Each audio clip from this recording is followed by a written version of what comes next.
बोलिए भारत माता की जय हो।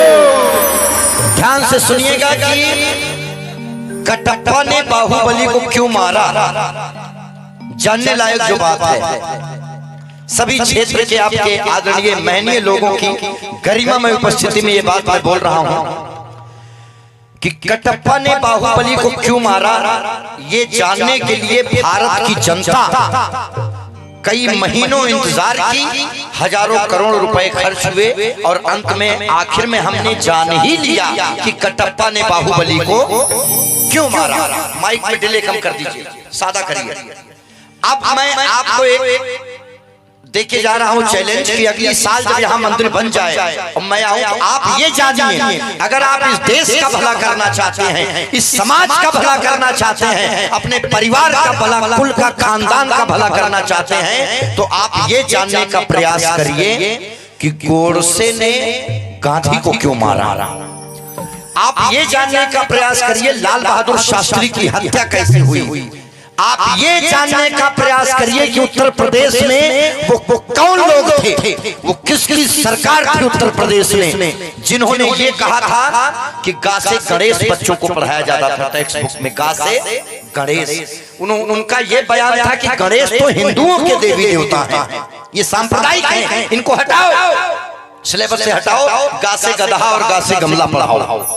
क्योंकि आपका बच्चा अगर गणेश को जानेगा तो वो गणेश के माता पिता को जानेगा, वो सनातन को जानेगा, वो माता पिता की इज्जत करेगा।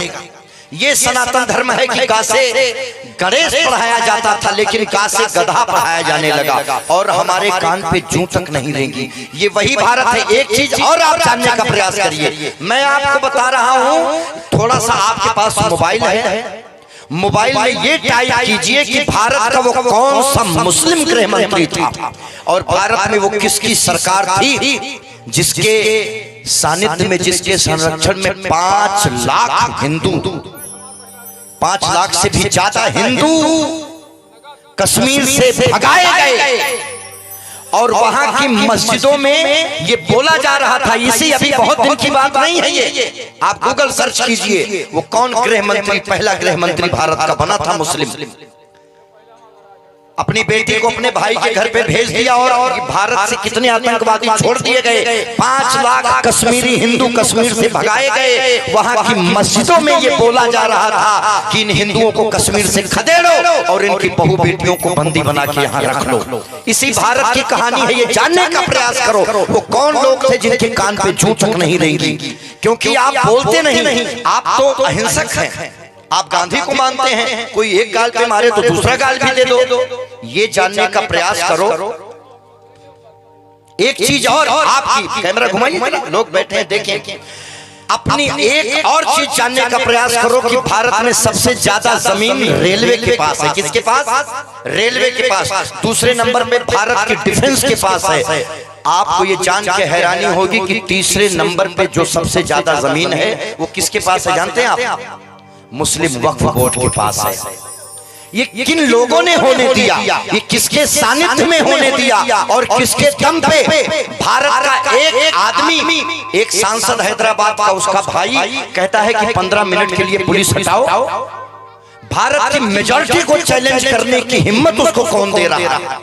उसको आप लोग बताइए कि 2002 के बाद गुजरात के लोगों ने कभी पुलिस हटाने की मांग नहीं की और जिसने पुलिस हटवाई थी वो इस समय दिल्ली में बैठे हैं 56 इंच का सीना लेके। आप बोलना नहीं चाहते हैं, 7,32,000 लोग ऑन रिकॉर्ड भारत की आजादी में मारे गए और हमको गाना सिखाया गया कि दे दी हमें आजादी बिना कड़क बिना डाल के।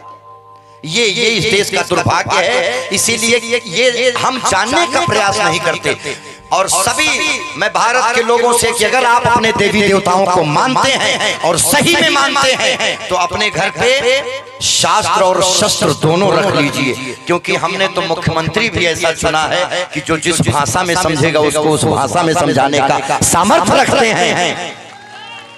इस देश की गद्दी और प्रदेश की गद्दी पे हमने ऐसा चुना है जो जिस भाषा में समझेगा उसको उस भाषा में समझाया जाएगा। 2014 के बाद अगर आपको ये तकलीफ हो कि कौन सी पार्टी भारत का भला कर सकती है, हालांकि मैं तो व्यक्तिगत किसी पार्टी का आदमी नहीं, किसी पार्टी का आदमी नहीं हूं, ना ही किसी संस्था का मेंबर हूं, लेकिन मैं भी एक वोट देता हूं और मैं भी भारत का एक जिम्मेदार नागरिक हूं। इसलिए मैं आपको एक बात बोलता हूं, कोई राजनीतिक प्रचार नहीं करूंगा, लेकिन अगर आपको यह संशय हो कि भारत का भला कौन सी पार्टी कर सकती है, तो एक चीज आप जानने का प्रयास करिए।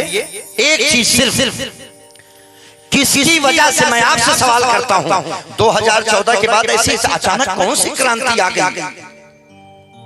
ऐसी कौन सी क्रांति 17 के बाद आ गई भारत में कि सारे राजनीतिक पार्टियों को जो राम का नाम लेने से डरते थे, जो इस देश के हिंदुओं सनातनियों के बारे में कुछ बोलने से डरते थे कि माइनॉरिटी का वोट कट जाएगा, वो लोग गली गली टीका चंदन और त्रिपुंड और जनेऊ पहन के घूम रहे हैं।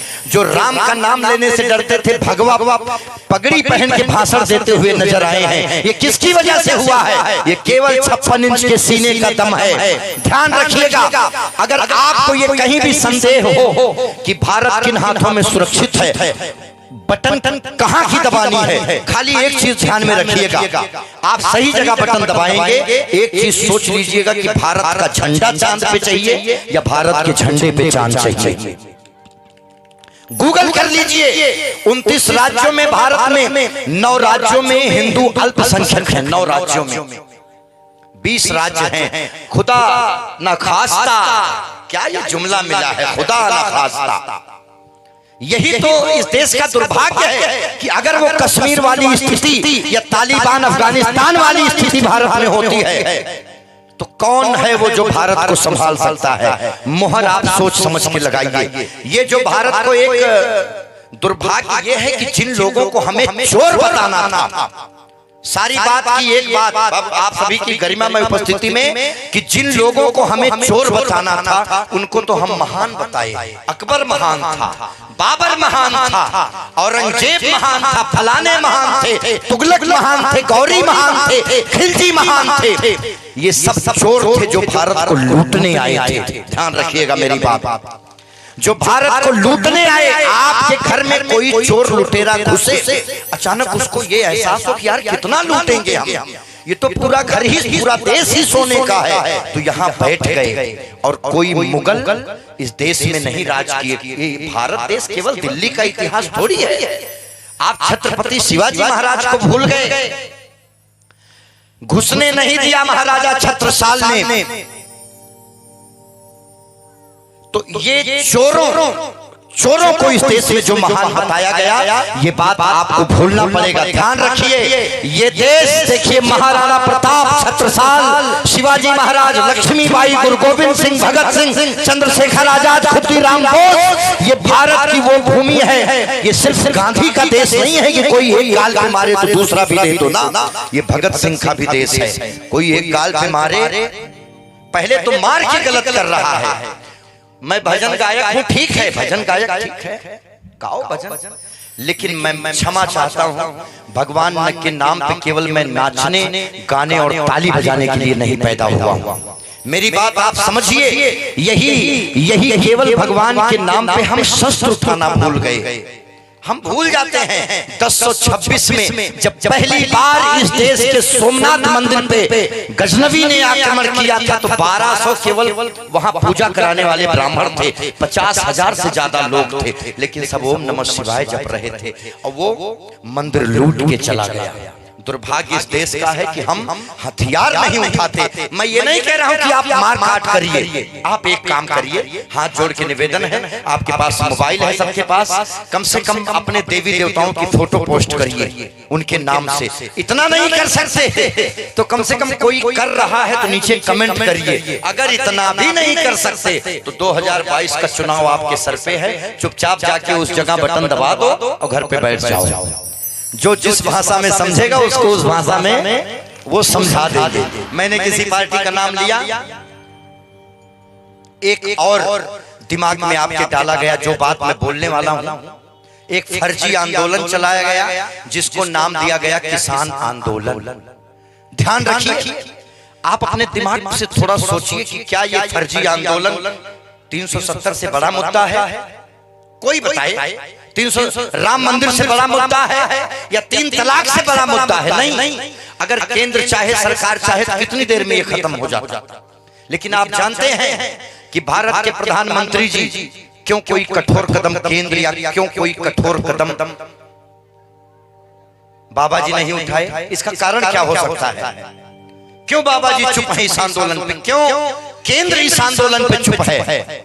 आप जानते हैं इसका कारण क्या है? इसका कारण सिर्फ एक है, सिर्फ और सिर्फ इसका कारण एक है। पहले इस देश की सरकार को, अंतिम बात में जो बोलने वाला हूं सुनिएगा, पहले इस देश की सरकार को शाहीन बाग बना के घेरने का प्रयास किया गया, तोड़ने का प्रयास किया गया। जब बात नहीं बनी तब उन्होंने सिखों का सहारा लिया और उनके एजेंट पूरे विदेश तक फैले हुए हैं। जैसे भारत के प्रधानमंत्री, भारत की सरकार या प्रदेश सरकार कोई कठोर कदम उस आंदोलन को खत्म करने के लिए उनके खिलाफ उठाती है तो वो सिर्फ एक मुद्दा पकड़ेंगे कि भारत में सिखों के ऊपर अत्याचार हो रहा है, हमें खालिस्तान चाहिए।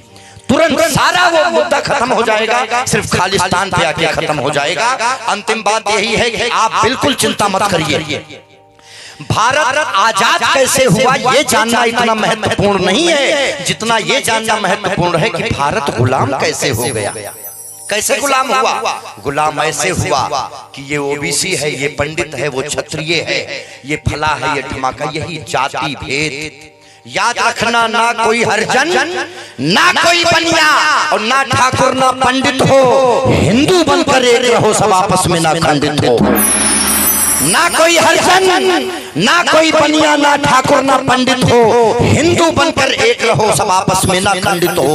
और भारत के जो विरोधी हैं उनको खतरा एक हिंदूवादी नेता से नहीं है कि कोई एक दिल्ली में बैठ गया है, एक कोई यूपी में बैठ गया है, एक मोदी बैठ गया, एक योगी, उनसे कोई खतरा नहीं है। उनको खतरा इस बात से है कहीं ये एक मोदी एक योगी मिलके 100 करोड़ को न जगा दी। हर घर में योगी मोदी अगर बन गए तो खतरा उनको इस बात से हो जाएगा। इसीलिए आप जागिए। राष्ट्र का जो आध्यात्मिक निर्माण होता है वो सरकार का काम नहीं है, वो आप जैसे महनीय और इस देश के जिम्मेदार लोगों का काम है। इसीलिए जागरण करिए, आप कुछ मत करिए, सोच समझ के वोट दीजिएगा कि भारत किन हाथों में सुरक्षित है। ये जो हम जातिवाद के नाम पे लड़ते रहते हैं ना कि हम ब्राह्मण हैं, हम पंडित हैं, यही सब देख के, यही सब देख के कि मन की हल्दी घाटी में राणा के भाले डोले थे। गौरव चौहान जी की कविता है जिसकी वजह से मेरे ऊपर केस हुआ। यही मैंने सिर्फ इतना बोला था कि भारत आजाद कैसे हुआ ये जानने से ज्यादा महत्वपूर्ण है कि भारत गुलाम कैसे हुआ।